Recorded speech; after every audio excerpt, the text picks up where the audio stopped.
নমস্কার বন্ধুরা, সবাই কেমন আছেন? আশা করি খুব ভালো আছেন। আপনাদের আশীর্বাদে আমিও খুব ভালো আছি। কাকুলি ব্লগে আপনাদের স্বাগত জানিয়ে এখন যাচ্ছি সন্ধেবেলা বিয়ে বাড়ি। এখন বাজে প্রায় 7:30 বেজে গেছে। তো চলুন, গাড়ির জন্য ওয়েট করছি। সেজে গুজে দাঁড়িয়ে আছি, গাড়ি আসবে। তো গাড়ি বুকিং করেছি, গাড়ি কিন্তু চলে এসছে। গাড়িতে আমরা উঠে পড়েছি। আজকে যাচ্ছি বিয়ে বাড়ি। কোথায় যাচ্ছি? আলিপুরে যাব। তো ওইখানে গিয়ে আপনাদের সাথে দেখা হচ্ছে। চলুন, এই দেখুন আমাদের কলকাতার আলিপুর জেল। এই জেলটাকে এখন কিন্তু মিউজিয়াম করে দিয়েছে। আগে ছিল জেল, এখন হয়ে গেছে মিউজিয়াম। আর এটা আমাদের কর্পোরেশনের বিল্ডিং। এই কর্পোরেশনের উল্টো দিকেই এই বিল্ডিংয়ে হচ্ছে। এটা হচ্ছে রেলওয়ে ক্লাব। এটা রেলওয়ের ক্লাব এটা। তো চলুন ভেতরে যাই। এত সুন্দর, সামনেটাই লাগছে, ভেতরটা গিয়ে কি দেখি। চলুন, আপনারাও আমার সাথে থাকুন। চলুন। আচ্ছা, আমার শ্বাসটা কেমন হয়েছে বন্ধুরা জানাবেন তো। ঠান্ডা কিন্তু বেশ এখানে আছে। আমাদের বাড়ির থেকেও এই জায়গাটা একটু ফাঁকা, তো বেশ ঠান্ডা। ঢুকতেই এত সুন্দর, গেট থেকে আরম্ভ করে সাজানো, দেখে এতটাই ভালো লাগছে বন্ধুরা, কি বলবো। চলুন ভেতরে যাই, আপনারাও আসুন আমার সাথে ভেতরে। চলুন, দেখুন সামনেটা ওইখানে স্টল বসেছে। আর এই জায়গাটা হলে যাওয়ার জায়গা, মানে পুরো আলাদাই রাস্তাটা। হলে যাওয়ার রাস্তা আলাদা, বেশ গার্ডেন টাইপের আছে। বিশাল বড় একটা এরিয়া। এখানে কিন্তু প্রায় 2-3 হাজার লোক আসলেও মনে হবে না যে লোক এখানে আছে। চলুন ভেতরে এবার ঢোকা যাক।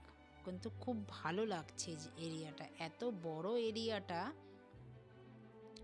চলুন এবার হলের ভেতরটা ঢুকি, যেখানে বউ বসেছে। এই যে দেখুন, এর সামনেটা এটা।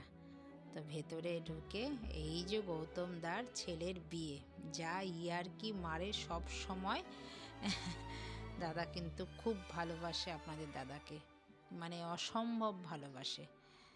এত ভালোবাসে, মানে কি বলবো, একদিন যদি দোকানে না যায় সঙ্গে সঙ্গে ফোন করে জিজ্ঞাসা করে চন্দন কোথায়, জানেন। মানে সম্পর্কটা এতটাই ভালো আমাদের। এইখানে আছে আমাদের শান্তনুদা, আমার মেয়েকে কিন্তু খুব ভালোবাসে। চলুন বউয়ের সাথে আলাপ করি। চলুন বন্ধুরা, এবার যেই উদ্দেশ্যে আসা গিফটটা দিয়ে এই বৌমার সাথে আলাপ করে নিই। বৌমা ছেলে, আমরা হিসাবে কাকা কাকিমা। আমরা যেহেতু বাবাকে দাদা বলি। আর এখানেও সবাই একটু ফটো তুলে নিলাম, আমরাও তুললাম। আর এখানে আছে ছেলের দিদি, খুব সুন্দর লাগছে কিন্তু ওকে। ওর একটা বাচ্চা আছে ছোট্ট কিউট, এই যে এও কিন্তু খুব সুন্দর কথা বলে।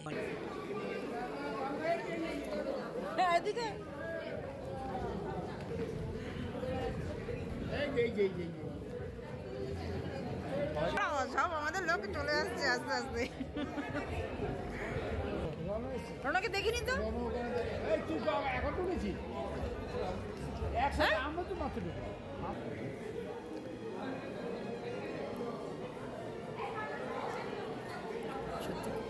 এই বাড়িটা সত্যি খুব সুন্দর। আমাদের রাসবাড়ি থেকে অনেক লোক এসেছে। চলুন একটু বাইরেটা যায়। আমি তো এখানে বসে স্যাক্সোফোন শুনতে শুনতে আমার এতটাই ভালো লাগছে বন্ধুরা, কি বলবো। তো এখানে বেনুদার বউ আছে, সবাই মিলে একটু ফটো তুলে নিচ্ছি। আর এটাই তো স্মৃতি থাকবে বলুন একসাথে। কখন কে কোথায় চলে যায় তারও ঠিক নেই।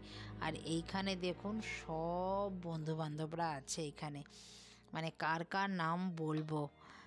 সত্যি, মানে একটা সময় আছে এখানে যাকে যাকে দেখছেন, এখানে সবাই, যখন আপনাদের দাদার হার্ট অ্যাটাক হয়েছিল তখন তো আমি দোকানে বসতাম, প্রত্যেকটা দিন এরা আমাকে এসে খবর নিয়েছে। মানে কি বলবো, এদের তো আমি কোনোদিনই ভুলতে পারবো না। গৌতম দা তো সাথে আছেই। একটু কফি নিয়ে নিই, কফি নিয়ে ওইখানে গিয়ে বসবো। এত বড় এরিয়াটা, মানে কি বলবো, আর মনেই হচ্ছে না যে এত লোক। লোক কিন্তু অনেক আছে। আর এই জায়গাটার মধ্যে, মানে বন্ধুরা আপনাদের যদি শোনাতে পারতাম, যেহেতু আমার কপিরাইট হবে বলে আমি শোনাতে পারছি না। ভদ্রলোক এত সুন্দর স্যাক্সোফোন বাজাচ্ছে মানে বলার বাইরে। ছেলের মা আমাদের বৌদি চলে এসছে, দেওরের সাথে ছবি তুলছে। দেখুন দেওরকে বৌদিকে কি সুন্দর মানিয়েছে। আর আমাকে বলছে তুমি দাদার কাছে যাও, দাদার সাথে গিয়ে ফটো তুলো গিয়ে। এটাই তো বেশ ভালো, এইটাই আনন্দটাই তো নিয়ে যাব বলুন। আমি 1 কাপ কফি নিয়ে, 1 কাপ করতে করতে 3 কাপ কফি কিন্তু আমার খাওয়া হয়ে গেছে। আর এইখানে বসে মানে নন স্টপ আমি খালি ওনার এত সুন্দর স্যাক্সোফোন বাজাচ্ছে, আমি খালি শুনছি। আর সবার সাথে কথা টথা তো হলোই, বেশ আনন্দ তো হচ্ছেই। বিয়েবাড়ি মানেই তো এক রাশ আনন্দ, মানে অনেকটা মানে পাওনা।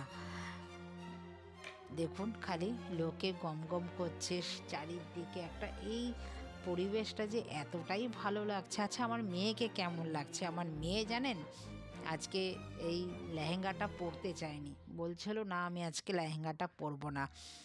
আমি বললাম তুই পর, ঠান্ডা আছে তো বেশ ভালো লাগবে। তো চলুন, ও কিন্তু এবার খাওয়া দাওয়া করে তো বেরোতে হবে, আমাদের বাড়িটাও তো আবার যেতে হবে।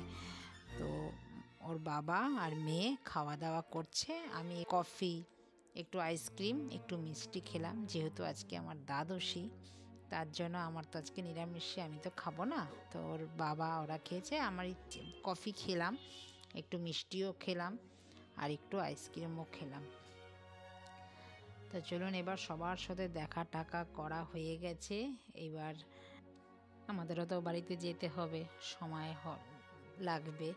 তো এখন কিন্তু প্রায় 10:30 বেজে গেছে। এই যে আবারও দাদা এসছে আপনাদের দাদাকে খেপাতেই। দেখুন এরা সারাটা দিন কিন্তু রাসবিহারীতে এই করে, আর আপনাদের দাদাকে কিন্তু মন ভালো করার জন্য এগুলো দাদা করে, জানেন। চলুন বন্ধুরা, আমার তো হয়ে গেছে, এবার আমরা বেরোবো। বেরিয়েছি, ওলা বুকিং হয়ে গেছে। আর ওলা এত ডিস্টার্ব হচ্ছে মানে কি বলবো, আর খালি চেঞ্জ করে দিচ্ছে জানেন। আর এখানে দেখুন ঋষভদার মেয়ে নাচছে, কি ভালো যে লাগছে মানে কি বলবো। আর এত সুন্দর জায়গা, কয়েকটা ছবিও বেশ তুলে নিলাম, এটা স্মৃতির পাতায় থাকবে। তো বন্ধুরা ভিডিওটা আপনাদের কেমন লাগলো? যদি ভালো লেগে থাকে লাইক কমেন্ট শেয়ার করে দেবেন। তো দেখা হচ্ছে শিগগিরই নতুন একটি ব্লগে, ততক্ষণে সবাই ভালো থাকবেন, সুস্থ থাকবেন। আর ভিডিওটা কেমন লাগলো লাইক কমেন্ট শেয়ার করে জানাবেন। নমস্কার, টাটা।